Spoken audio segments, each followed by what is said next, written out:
Hi வணக்கம். நான் இப்போ ரீசெண்டாக உங்களுக்கு என்ன காமிக்க போகிறேன்னா ருத்ராட்ச மாலைங்க.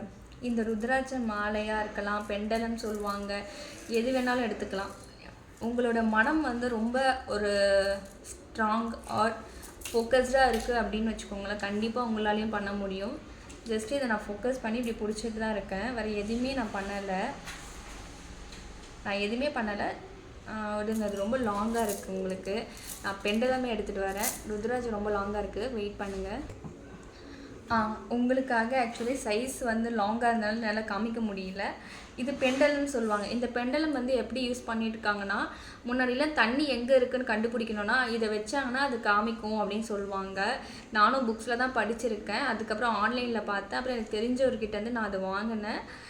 500 ருபீஸ் அந்த மாதிரி தான். ஜஸ்ட் இப்போ நான் பாருங்கள், நான் எதுவுமே பண்ணாமல் ஆடாமல் நான் முதல்ல வச்சிடுறேன். எக்ஸாம்பிள் இப்படி ஸ்ட்ராங்காக நிற்கிது, நான் எதுவுமே பண்ணலை, பார்த்துக்கோங்க. இப்போ நான் என் கையை வச்சுட்டு ஜஸ்ட் மனசுக்குள்ளே நினச்சிட்டு ஒரு விஷயம் நடக்குமா நடக்காதா, இல்லைனா நம்ம என்ன வேணுமோ நம்ம யோசிச்சுட்டு இப்படி பண்ணோன்னா அது பாட்டு அது கொஞ்ச நேரம் கழித்து சுத்த பார்ப்போம்.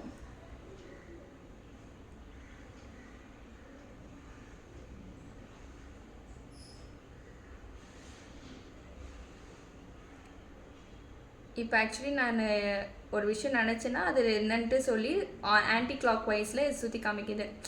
நடக்காது அப்படின்னா ஆப்போசிட்டில் அது காமிக்கும். இந்த மாதிரி ஒரு சில அந்த காலத்தில் அதே மாதிரி ருத்ராஜ் என்னென்னா நம்மளோட சாப்பாடு வந்து கெட்டு போனதா இல்லை நல்லதா இல்லை ஏதாவது பாய்சன்ஸ் போட்டிருக்காங்களா அப்படின்னா அது வச்சு கண்டுபிடிக்கலாம்.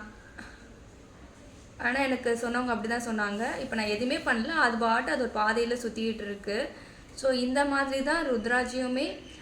அதை நான் சொன்னது என்னென்னா, சாப்பாடு வந்து யாராவது விஷம் போட்டிருக்காங்களா இல்லையான்னு பார்க்குறதுக்கு இது நல்லா சுற்றுச்சுன்னா நல்ல சாப்பாடு, இல்லை ஆப்போசிட்டாக சுற்றுச்சுன்னா அது வந்து சாப்பிடக்கூடாத தன்மையான நச்சுத்தன்மை கொண்ட ஒரு சாப்பாடுன்னு சொல்லி கண்டுபிடிக்கலாம்.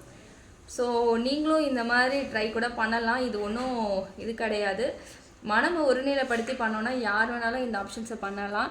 இது ஒரு மேஜிக்கு அப்படின்லாம் கிடையவே கிடையாது. எல்லாருக்குள்ளேயும் ஒரு ஆற்றல் இருக்குது. அந்த ஆற்றல் உணர வரைக்கும் நம்மளுக்கு வந்து ஃபஸ்ட்டு புரியாது. உணர்ந்துட்டிங்கன்னா நீங்களுமே ஒரு வைப்ரேஷன்ஸ், ஃபீலிங்ஸ் எல்லாமே உணர முடியும். ஸோ தேங்க்யூ ஸோ மச், பாய்.